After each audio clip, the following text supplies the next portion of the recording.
मित्रों, राम राम, जय माता जी, जय बजरंग बली, जय श्री राम। इधर काफ़ी दिनों से वीडियो नहीं बना पा रहे थे। एक्चुअली कुछ साधना की व्यस्तता थी, जो बहुत कुछ आपको देना था। और चूँकि साधना हमें भी करनी होती है, हम भी करते ही रहते हैं, तो इस समय अज्ञातवास में थे। अब हम आ गए हैं दीपावली के जस्ट पहले।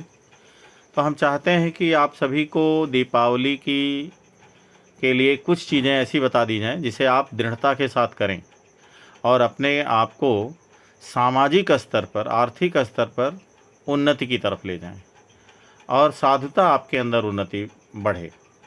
और जब ये चीज़ बढ़ने लगेगी तो आपको तभी सिद्धियां दी जा सकती हैं, या तभी आपको सिद्धियां मिल सकती हैं, या आपकी कुंडली जागृत होने के लिए आपका शरीर बहुत शुद्ध होना चाहिए। ऐसे तमाम सारी चीज़ें हैं। कुछ लोगों ने हमसे कहा कि भाई कुंडली मुझे भी जागृत करना है, किसी ने कहा मुझे जागृत करना है। लेकिन जहाँ तक जब हमने देखा तो उसमें से बहुत सारे लोगों में वह योग्यता नहीं दिखी कि उनको उनकी कुंडली जागृत की जा सकती। ऐसे समझ लीजिए कि अगर आपको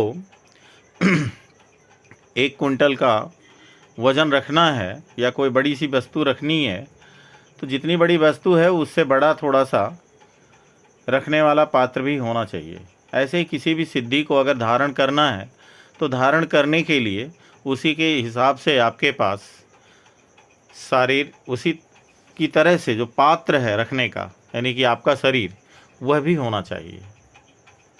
तो इन तमाम सारी वजहों से हम अभी किसी को तो कर नहीं पाए, क्योंकि ऐसा मिला नहीं। और फ़िलहाल के लिए हम कुछ दिनों से लगभग एक पूरा साल हम साधना में ही थे। तो अब उसमें अज्ञातवास एक तरह समझ लीजिए, हम किसी से मिल नहीं पा रहे थे, मिल भी नहीं रहे थे।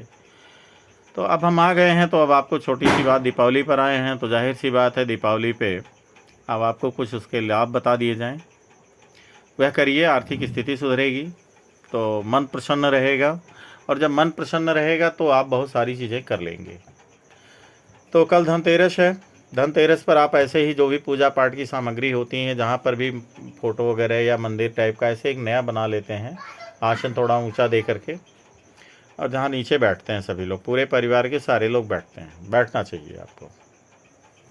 उसके बाद एक छोटा सा प्रयोग समझ लीजिए। पूजा पाठ में जैसे तमाम सारी सामग्री रखते हैं, ऐसे धनिया ज़रूर रखिएगा। हमारे पास यहाँ धनिया नहीं था, उसे खड़ी हुई पिसा हुआ तो था, और समय नहीं मिल पाया कि हम ले आएँ। लेकिन यह है कि मंगा भी नहीं पाए तो इसलिए रखा नहीं। लेकिन आप समझ लीजिए कि धनिया रखना है। जैसे देखिए यहाँ पर गुंजा रखा हुआ है, दक्षिणावर्ती शंख रखी हुई है, रुद्राक्ष माला रखा है, कमलाक्ष माला रखा है, बहुत सारी चीज़ें रखी हुई हैं।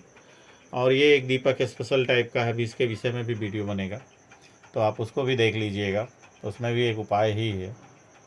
तो इस तरह से बहुत सारी चीज़ें हो गई। धनिया ज़रूर रखिएगा पूजा में, और जो भी प्रसाद होगा उसमें भी धनिया छिड़क दीजिएगा। हाँ, धनिया को पहले जब रखिएगा तो उसमें थोड़ा सा इत्र ले लीजिएगा, इत्र गुलाब का ले लीजिएगा। उस गुलाब के इत्र को हाथ में हल्का सा गिरा करके और धनिया पे ऐसे मलते जाइएगा, मसलते जाइएगा, धनिया फूटने ना पाए, और उसे उसमें पूरा खुशबू इत्र का भी गुलाब का भी हो जाएगा। धनिया तो वैसे भी अच्छी खुशबू वाली चीज़ है। तो इसे जब आप रखेंगे और पूजा वाले स्थान पर थोड़ा सा माँ लक्ष्मी को चढ़ा भी दीजिएगा, जितने भी देवी देवता सभी को चढ़ा दीजिए आप। और उसके बाद वह धनिया जो है उसमें से थोड़ा सा धनिया, एक छोटा सा, अगर आप शरीर अपने साथ रखना चाहते हैं तो छोटा सा ही जंतर जो होता है ना, बाही में बांध लेते हैं, गले में बांध लेते हैं, उसमें 2-4 धनिया जो के बीज आ पाएँ उन्हें आप उसमें भर करके आप पहन लीजिए। नहीं तो एक कागज़ में लपेट करके या पन्नी में लपेट करके पर्स में रख लीजिए। और आप जहाँ पर धन रखते हो, तिजोरी हो या जो हो भी है, वहाँ पर आप रख लीजिए। एक कपड़े में, लाल कपड़ा, लाल ही होगा, लाल कपड़े में ही लपेट करके रखना है। पर्स में भी रखना है तो कागज़ के बजाय आप कपड़ा ही रखिए, अति उत्तम रहेगा। लाल रंग का कपड़ा उसमें लपेट के रख लीजिए, और लाल रंग के कपड़े में ही लपेट करके जंतर में भी भर दीजिए। उसे आप पहन लीजिए, धारण कर लीजिए साल भर के लिए, अगले साल दीपावली तक के लिए। पुनः दीपावली आएगी तो उसका पुनः पूजन कीजिएगा। तिजोरी में भी इसे रख दीजिए, लाल कपड़े में लपेट करके एक मुट्ठे से एक मुट्ठा हल्का सा ऐसे उठाइए और उसमें रख दीजिए। और वैसे रख देने के बाद उसे लाल कपड़े में बांध करके उस पोटली को आप उसमें रख दीजिए, जो आपकी तिजोरी होती है उस तिजोरी में रख दीजिए। फिर देखिए क्या होता है कमाल इस धनिया का। देखिए, अगर आपको बहुत पुरानी बातें याद है तो आपको ध्यान होगा, धनिया बनिया करके लोग चिढ़ाते थे एक दूसरे को। धनिया मेरा बनिया ले ले, बनिया मेरा धनिया ले ले, ऐसे कुछ चिढ़ाते थे। हम लोग बचपन में भी चिढ़ाते थे, आज से बहुत साल पहले। तो ऐसा होता है। तो इसका मतलब ये है कि धनिया का व्यापार करने वाला, जो भी मसाले का व्यापार करता है, जो भी परचून की का व्यापार करता है, अगर वह नियमित ढंग से धनिया का पूजन पाठ करता है तो आप देखेंगे, और ऐसे लोग करते भी हैं, जितने भी लोग व्यावसायिक होते हैं वो लोग करते भी हैं धनिया का पूजन। और वो अमर धनिया माने ही होता है धन। धनिया धन शब्द से बना हुआ है, वो धन दाने देने वाला है, तो वो धन देने वाला तो वो धनिया बना दिया गया। उस दोनों शब्दों को एक साथ जोड़ करके धनदायक को या धन देने वाले को धनिया कर दिया गया। तो इस तरह से धनिया का बहुत ही महत्व है। बस इस वीडियो में हम आपको ज़्यादा कुछ नहीं बताएंगे, सिर्फ आपसे एक निवेदन यही है कि एक धनिया का आप बीज रखिए, लगभग आधा किलो 1 किलो पूजन स्थल पर रखिए। बाकी सारे खाते रहिए। साल भर मसाला, जो साल भर के लिए मसाला बनाइए, या इस धनिया को रखे रहिए। जब साल भर में कभी भी मसाला 2 महीने में 1 महीने में ख़त्म हो जाता है घर में, तो 4 दाना धनिया इसमें से भी डाल के खा लीजिए, उसमें पिसवा दीजिए। तो जो भी मसाला आप साल भर खाते रहेंगे, उसमें भी धनिया, पूजन वाला धनिया आपको इस दीपावली वाला अगली दीपावली तक खाते भी रहिए। इस तरह से, इस हिसाब से रखना है आपको। व्यवस्था है तो 4-5 किलो रख लीजिए, जितना साल भर में धनिया खपत करते हैं मसाले के साथ, तो अति उत्तम है। इसे करके देखिए, आपकी निर्धनता खत्म हो जाएगी, समस्याएं सॉल्व हो जाएंगी, चाहे जितनी ही विकट समस्या क्यों ना हो।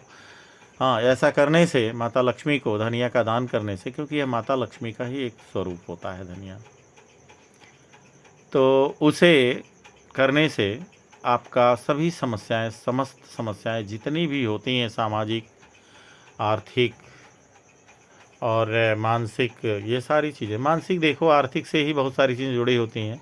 अर्थव्यवस्था गड़बड़ रहता है तो आदमी का मन स्थिति अच्छा नहीं रहता है, मानसिक समस्याएं बनती हैं। फिर शारीरिक, मानसिक समस्याएं शारीरिक समस्याएं बना देती हैं। तो इस तरह से आप समझ लीजिए कि ये सारी समस्याएं आपकी सॉल्व हो जाएंगी। धन की कभी कमी नहीं होने पाएगी आपके पास। तो इसे आप देखिए और करिए पूरी तरह से। जैसे भी आप ये पूजा पाठ के लिए सारी चीज़ सामग्री सजा लेते हैं, तमाम सारी चीज़ें रखी होती हैं थाली में, और जैसे भी रखना होता है। और उसके बाद धनिया भी एक अपने बढ़िया से पात्र में, हाँ, धनिया कोशिश करिए कि अगर पीला पात्र आपके पास हो, पीला पात्र पीतल वगैरह का हो तो अच्छा है, नहीं है तांबे का है तो रख लीजिए उसी में। कटोरा टाइप का, ऐसे खुला कढ़ाई टाइप का कुछ रहे बड़ा सा, अगर ज़्यादा रखना है तो उसी हिसाब से रखिए। पीले पात्र में धनिया को रखिए और उसे हमेशा बंद करके घर में रख दीजिए। जहाँ जहाँ बता दिया गया, पूजा घर में, पर्स में, या गले में या बाहीं में जंतर के रूप में, वहाँ रख लीजिए। और थोड़ा सा एक पूजा स्थल पर भी कागज़ में उसे लाल कपड़े में बांध करके पूजा स्थल पर भी धनिया रख दीजिएगा, माता के चरणों में।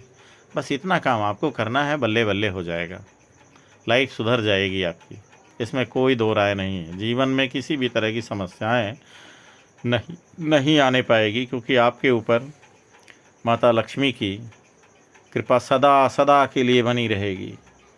और सदा बनी रहेगी तो संपूर्ण ब्रह्मांड में जो लक्ष्मी जी खुश हैं, तो फिर कहीं से कोई समस्या आ ही नहीं सकती आपके घर पे या आपके ऊपर। धन्यवाद। वीडियो बहुत लंबी होती जा रही है और यहीं पर विश्राम दे रहे हैं खुद को, और वीडियो को विराम कर रहे हैं। और जय माता जी, जय माँ लक्ष्मी, जय माँ सरस्वती, जय गणेश जी। इस तरह से राम राम।